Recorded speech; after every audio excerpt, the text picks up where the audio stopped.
EWS, the Overnight Underground podcast. First, the headlines. Unemployment rises. Michigan readies for more protests. Burr under investigation. Is mouthwash the next COVID placebo? No. And Gretta Thunberg joins a panel of COVID experts on CNN. These stories and more coming up on today's Overnight Underground News. I'm John Ford. Another week, more brutal unemployment numbers. Last week saw another 3 million file for unemployment, bringing the total to a whopping 36.5 million in the last 2 months. Yesterday, Federal Reserve Chairman Jerome Powell painted a rather foreboding picture of the economy. The loss of thousands of small and medium-sized businesses across the country would destroy the life's work and family legacy of many businesses and community leaders, and limit the strength of the recovery when it comes.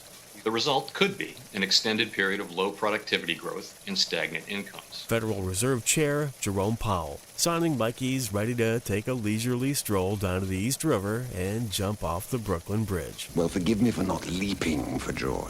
Bad back, you know. But Powell wasn't all death and destruction. He still believes the economic turnaround will come and that the Fed will do all it can to help. Hello, all you happy taxpayers.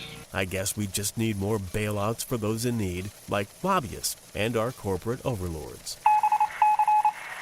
Dr. Richard Bright, the man who's become affectionately known as the Doctor of Doom, is warning the U.S. and the world that we are in for. We're in deep shit. The world is. And we need to act. And I pushed that forward to the highest levels I could in HHS and got no response.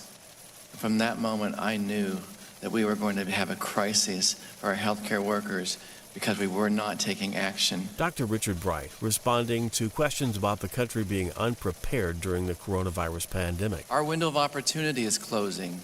If we fail to improve our response now, based on science, I fear the pandemic will get worse and be prolonged. There will be likely a resurgence of COVID-19 this fall. It'll be greatly compounded by the challenges of seasonal influenza. Without better planning, 2020 could be the darkest winter in modern history. Well, isn't he all just sweetness and light? Yep. Dr. Bright later went on to say, I believe that we could have done better. Believe there were critical steps that we did not take in time. President Trump has called Dr. Bright, who is a vaccine expert who led a biodefense agency in the Department of Health and Human Services, essentially a disgruntled employee. To me, he's a disgruntled guy, and I hadn't heard great things about him either. Those armed protesters in Michigan will be at it again in the state's capital.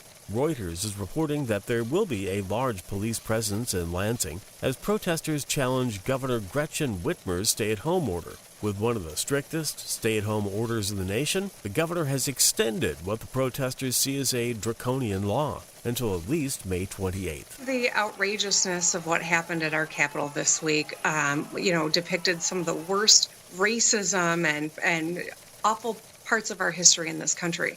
The Confederate flags and nooses, the swastikas, the, behavior that you've seen in all of the clips is not representative of who we are in Michigan. Gretchen Whitmer on CNN. I do believe the Michigan governor just invoked Goodwin's Law.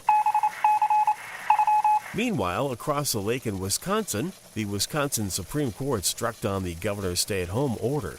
The Milwaukee Journal-Sentinel reports that this would be the first time a statewide order like this has been tossed by a court of last resort. The overturning of the lockdown was passed by a 4-3 decision and was written by 4 of the court's conservatives. Shocking. Justice Rebecca Bradley compared the social distancing rule to Japanese being interned in concentration camps in World War II.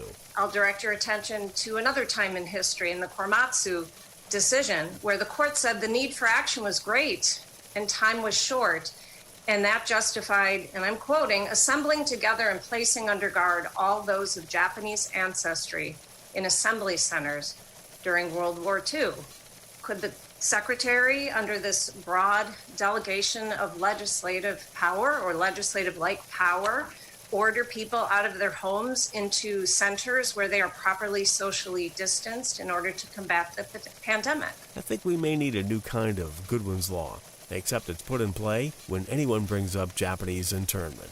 Personally, I think the entire state should be placed under house arrest immediately and indefinitely. And hey, why the hell not? Let's do it all without due process. Guilty! Senator Richard Burr, the North Carolina Republican who chairs the Senate Intelligence Committee, is under investigation for insider trading. The New York Post reports Burr was forced to hand over his smartphone to the feds. He's under suspicion of insider trading that allegedly took place ahead of the market crash at the start of the coronavirus crisis. Burr had sold off roughly $1.7 million in publicly traded stocks. He was among a handful of lawmakers who received confidential briefings on the virus from health officials. What seems to be the trouble? I'm caught in my own zipper! The next wacky thing you can do to help stop the spread of coronavirus? Well, let's spin the wheel of quackery. Let's go ahead and spin the wheel of quackery.